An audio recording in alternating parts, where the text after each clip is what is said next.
Hello, जय हिंद साथियों। तो आइए ऑडियो बुक के दूसरे सेगमेंट में हम एक बहुत ही अच्छी किताब है ये। जूठन नाम है इसका। इसको लिखा है ओम प्रकाश वाल्मीकि ने। तो आइए इसका रिव्यू करते हैं, इसको पढ़ते हैं और अध्ययन अध्यापन करते हैं। ये बहुत ही जो दलित वर्ग है उस उसके जो पल्स हैं, जो नब्ज़ है, उसको इसमें टटोलने की बहुत ही एक पारदर्शी एक तरह से प्रयास किया गया। इसके राइटर हैं ओम प्रकाश वाल्मीकि। ये इसका फ्रंट पेज है, देखिए। इस बुक को मैंने एक दिन में ही पढ़ा था। वो हाइपोथेटिकल कुछ नहीं कह रहा हूँ, क्योंकि ये बुक मुझे बहुत ही अच्छी लगी।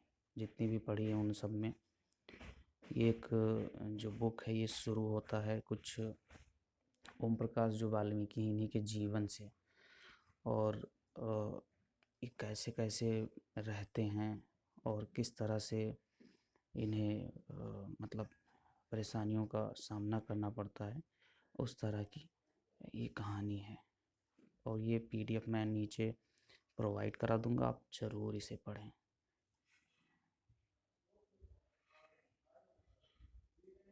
ये देख सकते हैं, पूरा है। और मैं भी इसमें का बीच बीच में पढ़ूंगा भी। अध्यापकों का आदर्श रूप जो मैंने देखा वह अभी तक मेरी स्मृति से मिटा नहीं है। जब भी कोई आदर्श गुरु की बात करता है तो मुझे वे तमाम शिक्षक याद आते हैं जो माँ बहन की गालियाँ देते थे, सुंदर लड़कों के गाल सहलाते थे और उन्हें अपने घर बुलाकर उनसे वाहियातपन करते थे। एक रोज़ हेडमास्टर कलीम राम ने अपने कमरे में बुलाकर पूछा, क्या नाम है बे तेरा? ओम प्रकाश। मैंने डरते डरते धीमे स्वर में अपना नाम बताया। हेडमास्टर को देखते ही बच्चे सहम जाते थे। पूरे स्कूल में उनकी दहशत थी। चूहड़े का है? हेडमास्टर का दूसरा सवाल उछला। जी ठीक है, वह जो सामने शीशम का पेड़ खड़ा है उस पर चढ़ जा और टहनियाँ तोड़ के झाड़ू बना ले। पत्तों वाली झाड़ू बढ़ाना और पूरे स्कूल को ऐसा चमका दे जैसे शीशा। तेरा तो ये खानदानी काम है, जा फटाफट लग जा काम पे। हेडमास्टर के आदेश पर मैंने स्कूल के कमरे बरामदे साफ कर दिए। तभी वे खुद चलकर आए और बोले, इसके बाद मैदान भी साफ कर दे। लंबा चौड़ा मैदान मेरे वजूद से कई गुना बड़ा था, जिसे साफ करने से मेरी कमर दर्द करने लगी थी। धूल से चेहरा सिर अट गया था, मुंह के भीतर धूल घुस गई थी। मेरी कक्षा में बाकी बच्चे पढ़ रहे थे और मैं झाड़ू लगा रहा था। हेडमास्टर अपने कमरे में बैठे थे, लेकिन निगाह मुझ पर टिकी थी। पानी पीने तक की इजाज़त नहीं थी। पूरा दिन मैं झाड़ू लगाता रहा। तमाम अनुभवों के बीच कभी इतना काम नहीं किया था। वैसे भी घर में भाइयों का मैं लाडला था। दूसरे दिन स्कूल पहुंचा, जाते ही हेडमास्टर ने फिर झाड़ू के काम पे लगा दिया। पूरे दिन झाड़ू देता रहा। मन में एक तसल्ली थी कि कल से कक्षा में बैठ जाऊंगा। तीसरे दिन मैं कक्षा में जाकर चुपचाप बैठ गया। थोड़ी देर बाद उनकी दहाड़ सुनाई पड़ी। अबे वो चूहड़े के, अब ये वर्ड मैं प्रोनाउंसिएशन नहीं कर सकता, कहाँ घुस गया। और फिर देख सकते हैं कितनी उनकी दहाड़ सुनकर मैं थर थर कांपने लगा था। एक त्यागी लड़के ने चिल्लाकर कहा, माँ साहब वो बैठा है कोने में। हेडमास्टर ने लपक कर मेरी गर्दन दबोच ली थी। उनकी उंगलियों का दबाव मेरी गर्दन पर बढ़ रहा था, जैसे कोई भेड़िया बकरी के बच्चे को दबोच कर उठा लेता है। कक्षा से बाहर खींचकर उसने मुझे बरामदे में ला पटका। चीख कर बोले, जा लगा पूरे मैदान में झाड़ू, नहीं तो। भयभीत होकर मैंने 3 दिन पुरानी वही शीशम की झाड़ू उठा ली थी। मेरी तरह ही उसके पत्ते सूख कर झरने लगे थे। सिर्फ बची थी पतली पतली टहनियाँ। मेरी आंखों में आंसू बहने लगे थे। रोते रोते मैदान में झाड़ू लगाने लगा। स्कूल के कमरों की खिड़की दरवाज़ों से मास्टरों और लड़कों की, ये देख रहे हैं इन्होंने अपनी जो इनके साथ में हुआ है वो बिना झिझक ये लिख रहे हैं और कितनी गालियों का प्रयोग हुआ है इसमें जो उनके साथ में हुआ है। तो ऐसे ही है, आगे ये क्लियर है, आप इसकी टेंशन ना लीजिएगा और एक बार पढ़ने का प्रयास ज़रूर कीजिएगा।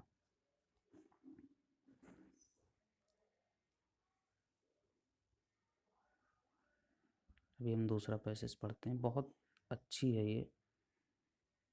शादी ब्याह के मौक़ों पर जब मेहमान या बाराती खाना खा रहे होते थे तो चूहड़े, जो चूहड़े यहाँ पे कह रहे हैं ये इनकी जो कम्युनिटी है उनको पुकारा जाता है कहकर, चूहड़े कहकर, दरवाज़ों के बाहर बड़े बड़े टोकरे लेकर बैठे रहते थे। बारात के खाना खा चुकने पर जूठी पत्तलें सॉरी जूठी पत्तलें उनकी टोकरों में डाल दी जाती थीं, जिन्हें घर ले जाकर वह जूठन इकट्ठी कर लेते थे। पूरी के बचे खुचे टुकड़े, एक आध मिठाई का टुकड़ा या थोड़ा बहुत सब्जी पत्तल पर पाकर बाँछें खिल जाती थीं। देख सकते हैं कितना दयनीय दशा यहाँ पे दिखाया गया है कि जो बारात है, आज हम देखते हैं शादी में या कोई भी फंक्शन में कितना खाना बेकार हो जाता है। बहुत सारी संस्थाएं भी हैं जो इकट्ठा करती हैं बच्चे खुचे खाना, वो मतलब ऐसे जूठन नहीं इकट्ठा करते हैं, जो एक्चुअल में बच जाता है खाने के बाद उसको ले जाके फिर वो ऐसी ऐसी एनजीओ हैं जो काम कर रही हैं, फिर वो अनाथालय या ऐसी जगहों पे जो ज़रूरतमंद हैं उनको खिलाते हैं। लेकिन जो उस समय की बात ही बता रहे हैं कि जब बारात वारात होती थी तो ये चूहड़े जो होते थे वो दरवाजे के बाहर टोकरे लेकर बैठते थे और जब बारात खाना खा चुकी होती थी तो जो उनकी पत्तलें होती थी, जूठी पत्तलें जिनमें खाना छूट जाता है, वो पूड़ी के टुकड़े, मिठाई का आधा हिस्सा या सब्जी या कुछ भी जो उसमें रह जाता है, उनको देखकर ये बहुत खुश हो जाते थे। जूठन चटखारे लेकर खाई जाती थी। जिस बारात की पत्तलों से जूठन कम उतरती थी कहा जाता था कि भुक्खड़ लोग आए हैं। बारात में जिन्हें कभी खाने को कुछ नहीं मिला सारा चट कर गए। अक्सर ऐसे मौक़ों पर बड़े बूढ़े ऐसी बारातों का जिक्र बहुत ही रोमांच लहजे में सुनाया करते थे कि उस बारात से इतनी जूठन आई थी कि महीनों तक खाते रहे थे। अब लेगेसी देखिए, या जो ये ओम प्रकाश वाल्मीकि हैं, इनकी जो एक बचपन है उस बचपन में तो इस तरह से मतलब जो उनका ओम प्रकाश वाल्मीकि का जो बचपन है, जैसे हमारे बचपन में या कोई एक नॉर्मल जो बच्चे की परवरिश होती है वो अपने बचपन में क्या सुनता है कि हाँ इस तरह का हम लोग कहीं गए हैं पिकनिक पे, या किसी भी तरह की उसके मन में जो बचपन की यादें रहती हैं वो रहती हैं।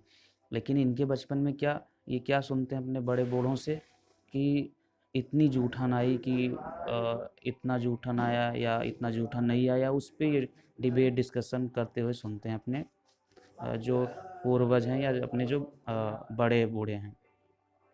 तो क्या ये इससे मतलब बच्चे पे क्या असर पड़ेगा कि हाँ ये ठीक है, मतलब मुझे भी यही करना है और आगे जो छोड़ के ज़्यादा जाते हैं वो बहुत अच्छे हैं और जिस बारात से ज़्यादा जूठन आती है वो बहुत अच्छे हैं। तो इस तरह की लीगेसी को ये प्रमोट करता है, इस तरह की बातें। और फिर इसके आगे है, आइए इधर भी सुनते हैं पढ़ते हैं। पत्तलों से जो पूरियों के टुकड़े एकत्र होते थे उन्हें धूप में सुखा लिया जाता था। चारपाई पर कोई कपड़ा डालकर उन्हें फैला दिया जाता था। अक्सर मुझे पहरे पर बिठाया जाता था। अब देखिए जो पूड़ियाँ रहती थी उनको, क्योंकि वो गीली मतलब उतना उस समय खाने में हो सकता था कुछ लग गया हो जब वो जूठन रहती है तो उसको सुखाते थे धूप में और ये पहरा देते थे। ओम प्रकाश वाल्मीकि जी अपना बता रहे हैं, क्योंकि सूखने वाली पूरियों पर कच्चे कौवे, मुर्गियाँ, कुत्ते अक्सर टूट पड़ते थे। ज़रा सी आँख बची कि पूरियाँ साफ, इसलिए डंडा लेकर चारपाई पर बैठना पड़ता था। देखिए कितनी दयनीय दशा है यहाँ पर। एक तो ये वैसे ही जूठन लेके आए हैं और फिर उस पे दुनिया भर के कौवे, मुर्गियाँ, कुत्ते ये भी अपना, क्योंकि जहाँ पे भूख है जिस समाज में, उस समाज के जो जानवर हैं वो भी उसी के शिकार होते हैं। ये सूखी पूरियाँ बरसात के कठिन दिनों में बहुत काम आती थीं। इन्हें पानी में भिगोकर उबाल लिया जाता था। उबली हुई पूरियों पर बारीक मिर्च और नमक डालकर खाने में मज़ा आता था। कभी-कभी गुड़ डालकर लुगदी जैसा बन जाता था, जिसे सभी बहुत चाव से खाते थे। देखिए कितनी वो एक जो भूख की चरम सीमा है, उसको यहाँ पे दिखाया गया है कि जो बरसात होती थी उस समय कोई काम करने तो जा नहीं पाते थे, तो उस समय इन जो पूरियों का इस्तेमाल होता था। आज जब मैं इन सब बातों के बारे में सोचता हूँ तो मन के भीतर कांटे उगने लगते हैं। कैसा जीवन था! दिन भर मर खपकर भी हमारे पसीने की कीमत मात्र जूठन।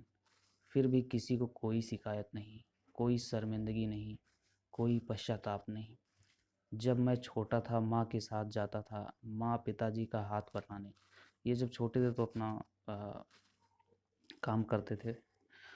तगाओं त्यागियों के खाने को देखकर अक्सर जो इनके दूसरी गाँव में या इनके आसपास के जो समाज थे वो तगाओं जो त्यागी थे वो उच्च वर्ग से आते थे और ये निम्न वर्ग से आते थे। जो वर्गीकरण है हमारे समाज में जो बहुत ही दयनीय है।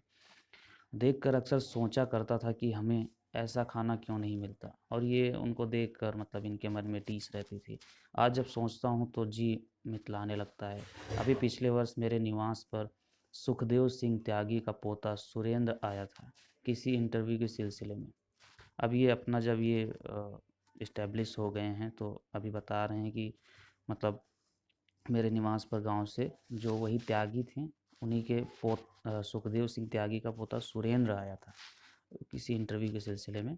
गांव से मेरा पता लेकर आया था, रात में रुका, और मतलब इन्होंने जब अपने आप को इस्टेब्लिश किया तो जहाँ पे ये सोचते थे कि मैं काश ऐसा खाना खाता, उनका पोता इनके घर पे रुकता है इनका पता लेकर। मेरी पत्नी ने उसे यथासंभव अच्छा खाना खिलाया। खाना खाते खाते वह बोला, भाभी जी आपके हाथ का खाना तो बहुत जायकेदार है, हमारे घर में तो कोई भी ऐसा खाना नहीं बना सकता है। देखिए यहाँ पे कैसा एक तरह से वो अ, एक कैसा भाव बन रहा है कि कभी ये ओम प्रकाश वाल्मीकि जी देखते थे कि मैं भी ऐसा काश खा पाता, और यहाँ पर खिला रहे हैं तो वो भी कह रहा है कि ऐसा मेरे घर में तो नहीं बन सकता। उसकी बातें सुनकर मेरी पत्नी तो खुश हुई, लेकिन मैं काफ़ी देर तक विचलित रहा। बचपन की घटनाएं स्मृति का दरवाज़ा खटखटाने लगीं। सुरेंद्र तब पैदा भी नहीं हुआ था। उसकी बड़ी बुआ यानी सुखदेव सिंह त्यागी की लड़की की शादी थी। उनके यहाँ मेरी माँ सफाई करती थी। शादी से 10-12 दिन पहले से माँ पिताजी ने सुखदेव सिंह त्यागी के घर आंगन से लेकर बाहर तक के अनेक काम किए थे। बेटी की शादी का मतलब गांव भर की इज्जत का सवाल। अब देखिए शादी तो एक लोग की रहती है, लेकिन जो गांव और जो इनके जो कंटेम्पररी या इनके ड्यूरेशन में जो स्थितियां हैं, वो उस समय अगर गांव में एक शादी होती थी तो समझ लो पूरे गांव की शादी है, पूरे गांव की बेटी की शादी है, तो मिल कर करते थे। लेकिन उसमें पिस्ता जो निम्न वर्ग का था वही, क्योंकि उसी को सारा अरेंज करना है, और मतलब एक्चुअल में उसी के दारो मदार रहता था सारा काम। तो आइए देखते हैं इधर। गांव भर से चारपाइयाँ ढो ढो कर जनवासे में इकट्ठी की थी पिताजी ने। अब देखिए गांव जितना भी काम एक्चुअल में यही करते थे। जो जनवासे होता है ये जहाँ पे बारात टिकती है, तो पहले तो कोई टेंट या इस तरह का व्यवस्था था नहीं, तो जो चारपाइयाँ होती थी हर घर से वो ले जाके एक जगह इकट्ठी करते थे, फिर वहाँ पे बारात आती थी। बारात खाना खा रही थी, माँ टोकरा लिए दरवाजे के बाहर बैठी थी। मैं और मेरी छोटी बहन माया माँ से सिमटे बैठे थे, इस उम्मीद में कि भीतर से जो मिठाई और पकवानों की महक आ रही थी वह हमें भी खाने को मिलेगी। अब देखिए यहाँ पे दो छोटे बच्चे हैं और वो अपने मन में कुछ उम्मीदें लगाए बैठे हैं। अब सब लोग खाना खाकर चले गए तो मेरी माँ ने सुखदेव सिंह त्यागी को दालान से बाहर आते देखकर कहा, चौधरी जी इब तो सब खाना खा के चले गए, माहरे जकातों को भी एक पत्तल भर धर के कुछ दे दो, वो भी तो इस दिन का इंतज़ार कर रहे थे। अब ये माँ हैं तो वो भी अपने बच्चों की मन की या भीतर की आवाज़ को बिना पूछे पढ़ लेती हैं और वो चौधरी से या त्यागी जी से कहती हैं कि इनको भी एक पत्तल दे दो। सुखदेव सिंह ने जूठी पत्तलों से भरे टोकरों की तरफ इशारा करके कहा, टोकरा भरा तो जूठन ले जा रही, ऊपर से ज़कातों के लिए खाना मांग रही है। अपनी औकात में रह चूड़ी, उठा टोकरा दरवाजे से और चलती बन।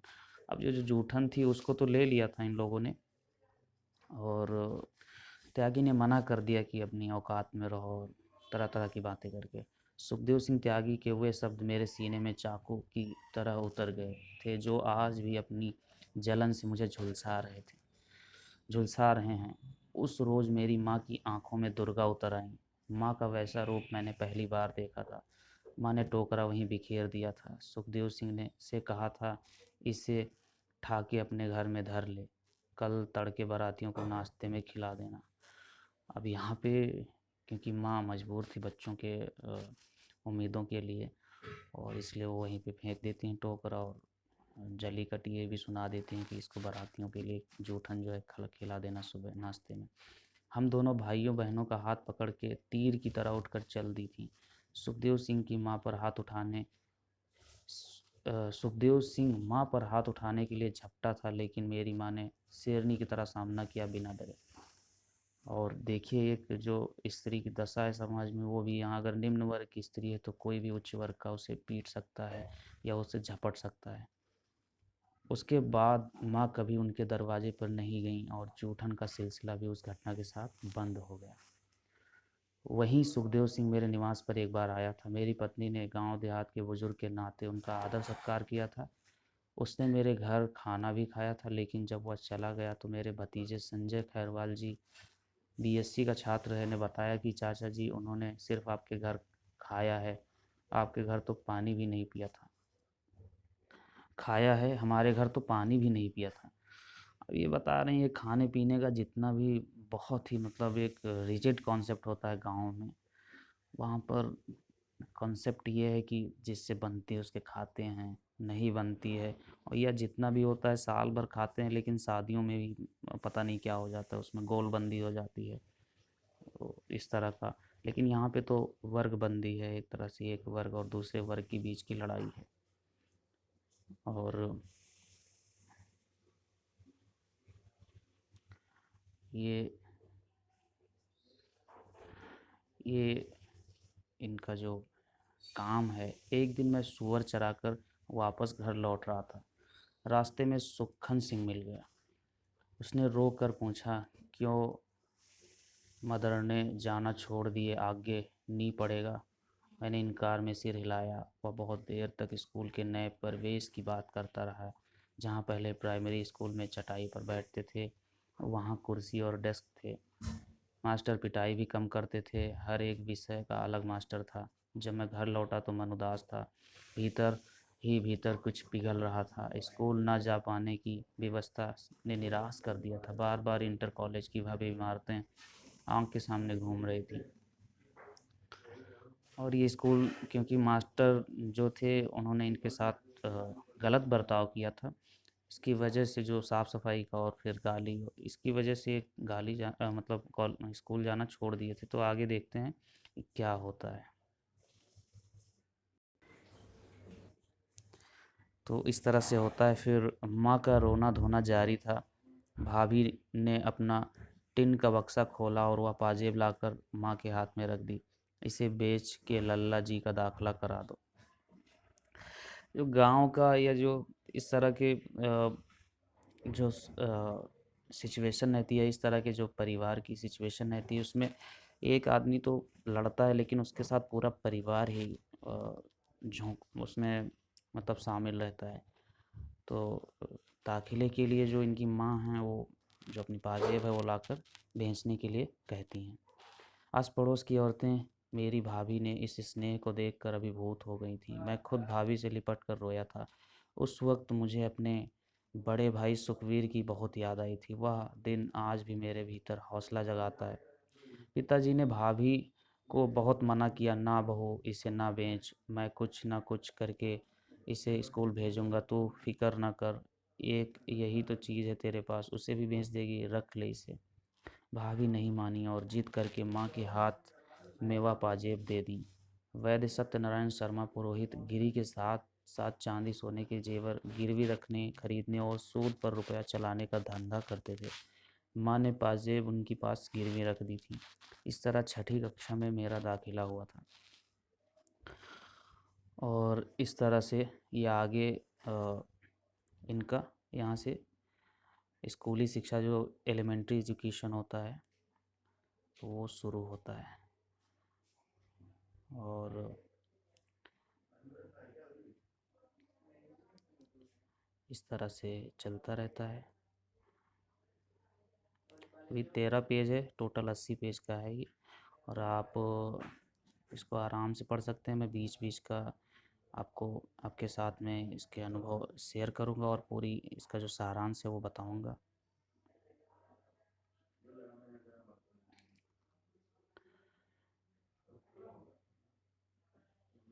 ये इसमें एक तरह से आप उन दिनों की जो जितनी भी कठिनाई है वो देख सकते हैं, बहुत ही रोमांच करने वाली है।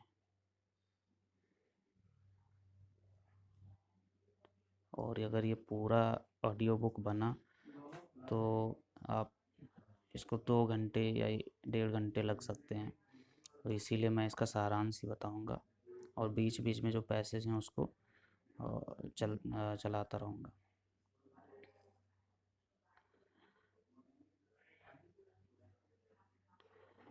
एक दो मुलाकातों के बीच हमारे बीच आत्मीयता बन गई थी। अक्सर शाम को उनके फ्लैट में पहुंच जाते थे। कुलकर्णी मीट मछली खाने का शौकीन था। घर की रसोई में संभव नहीं था, इसलिए रविवार की दोपहर मैस में बना मीट उन्हें खींच लाता था। बातचीत में आत्मीय थे। उम्र में हम दोनों से काफ़ी बड़े थे। उनकी छोटी बेटी सविता मेरी हम उम्र थी, कॉलेज में पढ़ती थी। अब ये कॉलेज के दिनों की पैसेज है। हर रविवार कुलकर्णी के मैस में खाना खाने से सुदामा पाटिल और मेरे मैस बिल बढ़ने लगे थे। प्रशिक्षण के दौरान मिलने वाले भत्ते से मुझे गांव पिताजी को पैसे भेजना पड़ता था। पाटिल की स्थिति भी वैसी ही थी, मुझसे बेहतर ज़रूर थी, लेकिन दो छोटे भाई कॉलेज में पढ़ रहे थे, उनका खर्चा भेजना पड़ता था। हम दोनों काफ़ी मितव्ययता से चलते थे। यहाँ पे मितव्ययता है जो कम खर्चीला हो। फिर भी हाथ तंग रहता था। मेरे पास कपड़ों की भी तंगी थी, बस किसी तरह खींच रहा था। ऐसे में कुलकर्णी का हर इतवार मैस में लंच लेना खर्चा बढ़ाने वाला था। एक दिन सुदामा पाटिल ने दुखी मन से कहा, ये बामन हर रविवार टपक पड़ता है। हमारी शामें कुलकर्णी के घर गुजरती थी, लेकिन खाना लौटकर मैस में ही खाते थे। सुदामा पाटिल को उपवास पूजा आदि में विश्वास था। नियमित मंदिर जाता था। अंबरनाथ में एक खूबसूरत प्राचीन शिव मंदिर है। पाटिल सप्ताह में 2 दिन इस मंदिर में जाता था। मुझे इन सब में कोई रुचि नहीं थी। अम्बेडकर और मार्क्सवादी साहित्य ने मेरी सोच बदल दी थी। अब ये इंटर में हैं, ओम प्रकाश वाल्मीकि स्कूल से आ गए हैं शहर में। और जो इनका दर्शन है वो अम्बेडकर और मार्क्सवादी हो चुका है, या उसकी तरफ ये खींच गए हैं।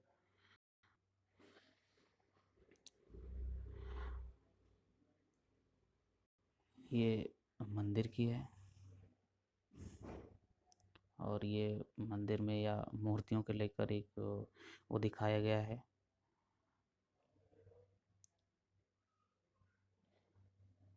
और फिर ऐसे चल रहा है जैसे ये पैसेज पढ़ते हैं। हाँ वही मैंने कटुता से कहा। आज अचानक उनका ख्याल कैसे आ गया वक्त, सविता ने हैरानी से पूछा। उसे चाय अलग बर्तनों में पिलाई थी। मैंने सख्त लहजे में पूछा। हाँ, घर से जितने भी एससी और मुसलमान आते हैं उन सब के लिए अलग बर्तन रखे हुए हैं, सविता ने सहज लहजे भाव से कहा। यह भेदभाव तुम्हें सही लगता है? मैंने पूछा। मेरे शब्दों के तीखेपन को उसने महसूस कर लिया था। अरे तुम नाराज़ क्यों होते हो? उन्हें अपने बर्तनों में कैसे खिला सकते हैं? उसने प्रश्न किया। क्यों नहीं खिला सकते? होटल में मैस में तो सब एक साथ खाते हैं, फिर घर में क्या तकलीफ़ है? मैंने तर्क दिया। सविता इस भेदभाव को सही और संस्कृति का हिस्सा मान रही थी। उसने तर्क उसके तर्क मुझे उत्तेजित कर रहे थे। फिर भी मैं काफ़ी संयंत्र था। उस रोज़ उसका कहना था कि एससी अनकल्चर्ड, असभ्य होते हैं, गंदे रहते हैं। अब ये देखिए यहाँ पर जो खाना खाने को लेकर है जो घर पर, मुस्लिम के लिए या एससी के लिए अलग बर्तन रखे होते हैं, जो अपर कास्ट हैं, उनके उस पे जो उनकी बेटी है उससे बहस हो रही है इनकी, ओम प्रकाश वाल्मीकि की। और ये सन 1974 में कुछ साथियों के साथ मिलकर मैंने मेघदूत नाट्य संस्था की स्थापना की थी। कुछ ही दिनों में, अभी 1974 की बात हो रही है, और इमरजेंसी जब लगती है 1975 से 77 के बीच में, उस समय की, उससे एक साल पहले की बात है। कुछ ही दिनों में यह संस्था नागपुर के आसपास अपनी प्रतिस्पर्धा के लिए पहचानी जाने लगी थी। मंचन प्रदर्शनों के साथ नुक्कड़ नाटकों के द्वारा समसामयिक समस्याओं से जनमानस को परिचित कराने की एक नई मुहिम शुरू हो चुकी थी। नवयुवकों की एक जुझारू टीम पूरे समर्पण के साथ जुट गई थी। देश में जेपी आंदोलन की गूंज थी। उन्हीं दिनों मैंने तुकबंदियाँ छोड़कर कुछ सार्थक कविताएं लिखी थी। नव भारत, युग धर्म, नई दुनिया आदि के माध्यम से एक कवि के रूप में मुझे लोग जानने लगे थे। चंद्रपुर के एक साप्ताहिक जनप्रतिनिधि में एक स्तंभ भी शुरू किया था। तो इस तरह से इन्होंने अपना जो कवि जीवन है वो शुरू किया, या जो ये जो कविताएं और जो पैसेज लिखने लगे थे या आर्टिकल लिखने लगे थे, इस तरह से जेपी मूवमेंट से इन्होंने और तेज किया।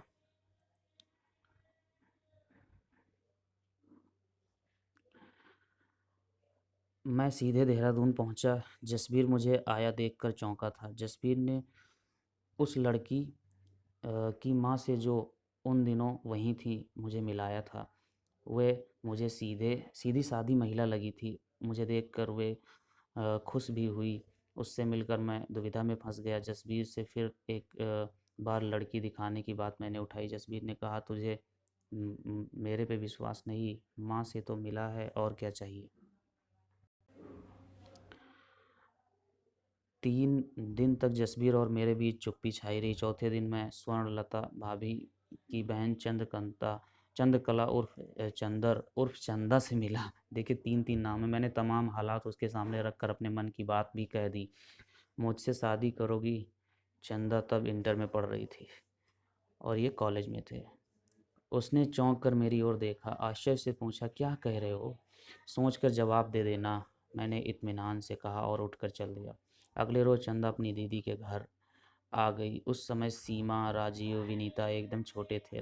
विनीता गोद में ही थी। चंदा ने धीमे से पूछा, तुम मजाक तो नहीं कर रहे हो? मैंने कहा, बिल्कुल नहीं। तुम्हारे भाई बाप मानेंगे? चंदा ने शंका जताई। वह मुझ पर छोड़ दो, मैंने धैर्य से कहा। अगले रोज मैं गांव चला गया। पिताजी से बात की। थोड़े बहुत विरोध के बाद वे मान गए। उन्होंने एक शर्त रखी, देवता के लिए सूअर की पूजा शादी से पहले जरूरी है। जो जिनसे इनका कोई भी समाज है, या कोई भी वर्ग है, या कोई भी समुदाय है, जो जिनसे उनका इकोनॉमी चलता है, जिनसे उनकी रोजी रोटी चलती है, उनको ये पूछते हैं, उनसे बहुत प्यार रहता है इनका। तो ये उसकी पूजा के लिए बात कर रहे हैं शादी से पहले। मैंने साफ इनकार कर दिया था, मैं किसी देवता की पूजा में विश्वास नहीं करता। पिताजी नाराज हो गए थे। मेरा अविश्वास उनकी आस्था पर चोट था, जिसके लिए वे मुझे साफ और जिसके लिए वे मुझे माफ़ करने को तैयार नहीं थे। अभी तक शायद मेरे पूजा पाठ में शामिल ना होने को मेरा बचपन मानकर कुछ विशेष जोर नहीं डालते थे, लेकिन शादी विवाह जैसे मौके पर भी मेरा विरोध देखकर वे क्रोधित हो उठे। वह नाराज़गी अंत तक रही। इस बात के लिए मैं कतई तैयार नहीं था। चंदा से मेरी शादी हो गई। विरोध और इनकार के बीच भी पिताजी ने चंदा को स्वीकार कर लिया था, लेकिन मामा खफा थे। जसबीर भी मामा के साथ था। सुरजन इसलिए नाराज़ था कि मैं उसकी साली से शादी कर रहा हूँ। यह शादी तोड़ने में हेमलाल को एक मोहरे की तरह मामा ने इस्तेमाल किया था, और जिसमें हेमलाल सफल नहीं हुआ। हाँ, हमारे बीच दोस्ती के सूत्र टूटकर बिखर गए थे। मुझे दुख था, मैंने एक अच्छे मित्र को खो दिया था। अब देख सकते हैं इनकी शादी में लेकर कितना मतलब खींचतान है। कोई कह रहा है करो, कोई कह रहा है नहीं करो। तो इस तरह की सारी चीज़ें ये आमतौर पर देखने को हर समाज में मिलती ही हैं। शादी के बाद चंदा को साथ ले जाना चंद्रपुर, लेकिन सबसे बड़ी समस्या थी मकान की। सरकारी कॉलोनी में मुझे तब तक मकान नहीं मिला था, हॉस्टल में रहता था। जय किशन जायसवाल मेरा रूम पार्टनर था। अब देखिए शादी हो गई है और चंदा को साथ ले जाना है, लेकिन ये हॉस्टल में रहते हैं, इनको खुद का घर नहीं है, और जो इनका पार्टनर है वो भी इनके साथ रह रहा है, जय किशन जायसवाल। मैंने चंद्रपुर में अपने मित्र अजय सिन्हा को पत्र लिखा। काफ़ी दिन पहले मैं उनके साथ रहा था। उसने उत्तर दिया, पत्नी को साथ लेकर आ जाओ, इंतज़ाम हो जाएगा। दिल्ली में सुखन सिंह था, आर के पुरम में रहता था। इंटर तक त्यागी इंटर कॉलेज में साथ साथ पढ़े थे। काफ़ी भटकाव के बाद उसे सर्वे ऑफ इंडिया में नौकरी मिल गई थी। उसने दक्षिण एक्सप्रेस में चंद्रपुर के लिए बर्थ पहली पहले ही हमारे लिए बुक करा दी थी। मतलब ट्रेन में भी इनकी बुकिंग हो चुकी थी। मैंने अजय सिन्हा और अपने कार्यालय के साथ ही सूरज खरतड़ को चंद्रपुर पहुंचने का तार कर दिया था। रात 10 बजे गाड़ी चंद्रपुर स्टेशन पर। देखिए कैसे जो दोस्त हैं इनके काम आ रहे हैं। घर वाले भी बहुत परेशान हैं, उनको भी कोई रास्ता नहीं दिखाई दे रहा है, तो ये कैसे अपनी आगे की ज़िंदगी शुरू करते हैं और ये कैसे तालमेल बिठाते हुए आगे चलते हैं। और ये आप ज़रूर पढ़िए इसे।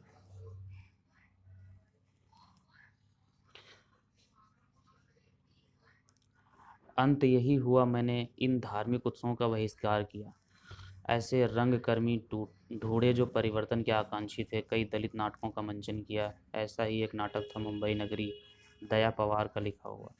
नागपुर विश्वविद्यालय का एक अधिवेशन चंद्रपुर में हुआ था। मेघदूत नाट्य संस्था के नाटक का मंचन हुआ था। कई बुद्धिजीवियों, लेखकों, प्राध्यापकों ने इस प्रस्तुति पर सार्थक टिप्पणी की थी।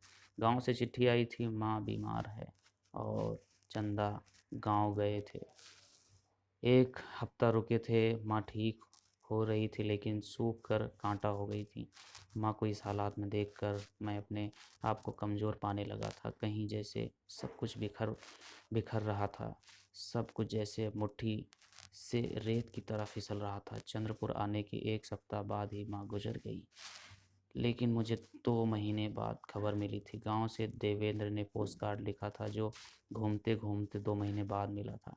कार्ड पढ़कर मैं अपने आप को संभाल नहीं पाया था। माँ की अंतिम यात्रा में शामिल नहीं हो पाने की पीड़ा कांटे की तरह मेरे सीने में गड़ गई थी, जिसे इतने वर्षों बाद भी भुला नहीं पाया हूँ। पिताजी ने तार कराया होता तो शायद मैं समय पर पहुँचता, लेकिन शिकायत करने का कोई औचित्य नहीं था। माँ के गुजरने के बाद पिताजी भी बीमार पड़ने लगे थे।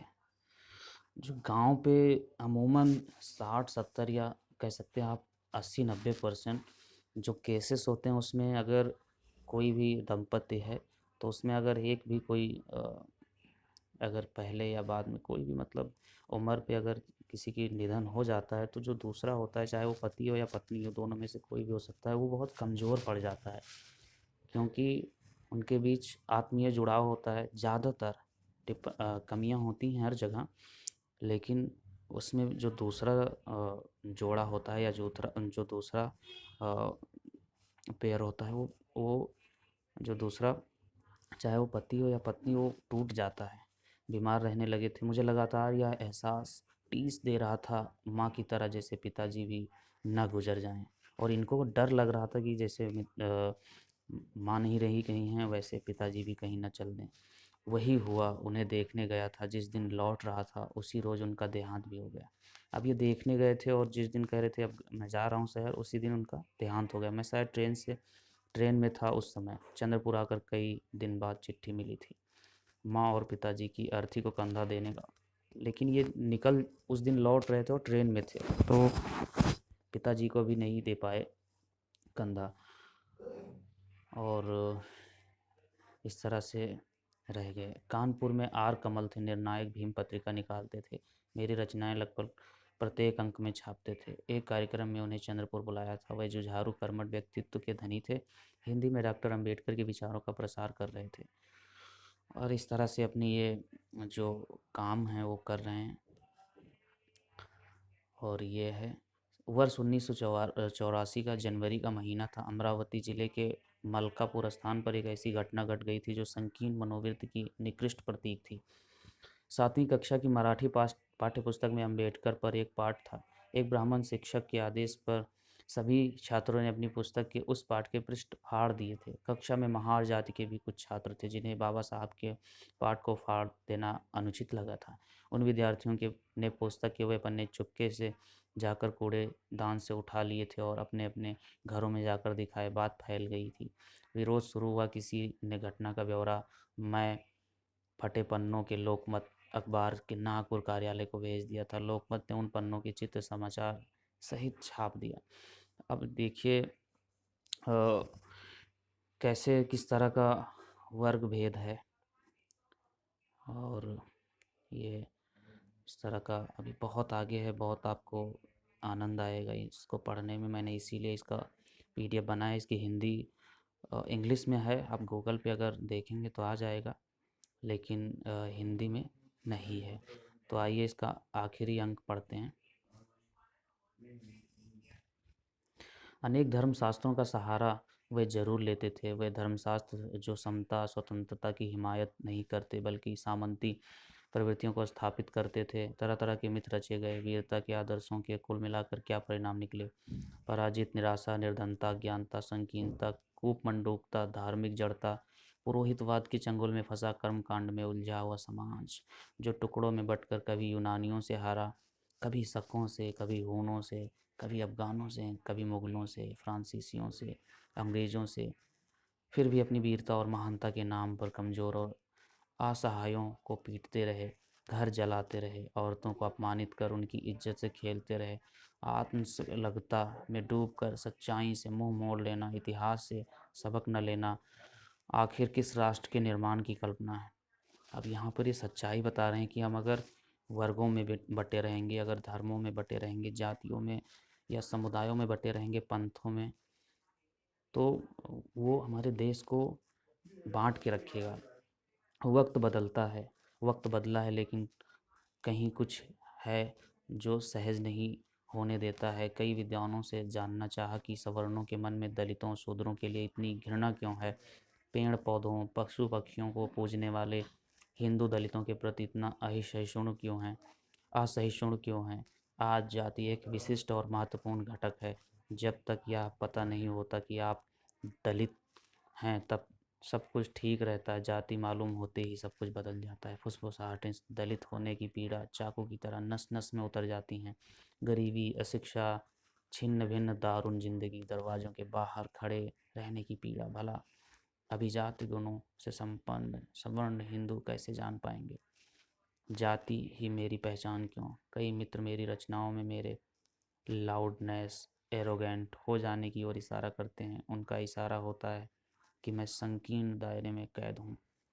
साहित्यिक अभिव्यक्ति की व्यापक अर्थों में ग्रहण करना चाहिए, संकीर्णता से बाहर आना चाहिए। यानी मेरा दलित होना और किसी विषय पर अपने परिवेश, सामाजिक, आर्थिक स्थिति के अनुसार दृष्टिकोण बनाना एरोगेंट हो जाना है, क्योंकि मैं उनकी नज़र में सिर्फ ऐसी हूँ, दरवाजे के बाहर खड़ा रहने वाला। इसको आप ज़रूर पढ़िएगा। और ये इन्होंने जो बताया है उसको मैंने एक टाइम टू टाइम लिख दिया। जैसे पहले यूनानी आए, फिर शक आए, फिर हूण आए, फिर अफगान आए, फिर मुग़ल आए, फिर फ्रांसीसी और फिर अंग्रेज। तो इस तरह से ये, और ये लेखक हैं। ये लेखक के बारे में आप पढ़ सकते हैं, ओम प्रकाश वाल्मीकि, इनकी फ़ोटो है। तो इसी के साथ में बहुत बहुत धन्यवाद। इसको जितना भी रिव्यू है मैं यही कहूँगा कि आप इसे एक बार पढ़ें। सुनने वाले जो हैं, जो दिव्यांग हैं या जिनको जो विजुअली चैलेंज्ड हैं, उनसे मेरा यही अंतिम में कहना है कि ये जो जूठन है, ये कविता है, ये एक आत्मकथा है ओम प्रकाश वाल्मीकि की, जिन्होंने जो उनका पूरा जीवन बीता है उसी को इन्होंने इसमें लिखा है। उसमें उनके कितने संघर्ष हैं, वो जब छोटे रहते हैं तब उनके घर परिवार के साथ क्या होता है, आसपास परिवेश में क्या क्या घटनाएं होती हैं, इंटर में होते हैं, फिर कॉलेज में जाते हैं, और फिर एक कवि के तरह पे जिस तरह से जीवन अपना और शुरू करते हैं, उसमें क्या क्या वो अपने अनुभव हैं, जो अच्छे बुरे अनुभव हैं, वो सब बताते हैं। और अथक संघर्ष के बाद में ये अपने आप को एक एज अ कवि इस्टेब्लिश करते हैं। तो इसी के साथ में यहाँ पे ये अंक समाप्त होता है। बहुत बहुत धन्यवाद। जय